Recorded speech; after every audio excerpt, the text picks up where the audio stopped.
Turning Point has been so influential in politics and campaigns, as we know. How do you see the midterms shaping up right now? And what's your message to voters as we do see a lot of change on the horizon? You know, we see congressional maps being redrawn in so many states that really benefits both sides. Yeah, you know, listen, it's always difficult. Historically, we know that in the midterms when you have incumbents in office, right? President Trump and, you know, the House and the Senate. And there just tends to be kind of a natural reaction back. But I don't think it has to be that way. And, you know, there's a bit of a signal and noise issue here. You got to like filter out the noise, focus on the signal. And what I'm seeing is that, first of all, you're seeing mass movement away from blue states. People are moving, Americans are moving out of blue states increasingly to red states. So eventually this is going to catch up in the census if we get a proper census. The 2020 census was completely botched. But you're not going to need the blue wall states anymore of Michigan, Wisconsin, and Pennsylvania even to win a national race. Turning Point Action on the C4 side is working on something we call the red wall.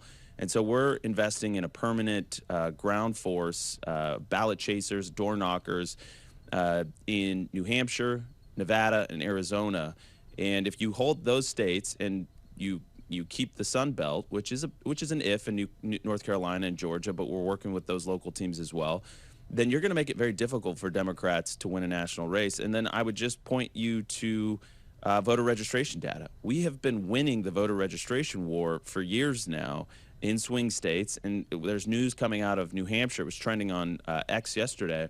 That we have a 50,000 voter registration advantage, Republican over Democrat in New Hampshire, and that's the widest it's been. And so people don't realize that there's more Republicans in New Hampshire than there are Democrats. Now there's a huge independent vote, which is what swings the race either way, but you have a conservative legislature in that state, and a lot of good signs that that's a state that you can win in a national race.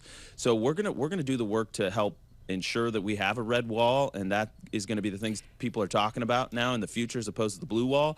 But listen, the economic data is also really strong. There was a poll that came out yesterday from Marquette that showed a 9-point swing between people that were struggling financially to people that were comfortable. That's a big swing. That's from November was the last time they did that poll. And so I think as the economic data starts pouring in, as you see those GDP numbers coming up, that's all the data that we can see is that people, yeah, the media is going to make a lot of noise about ICE and, you know, Minneapolis and all this stuff, but people really care about those pocketbook issues. So I think things are actually trending in a really positive way. We just have to stay the course.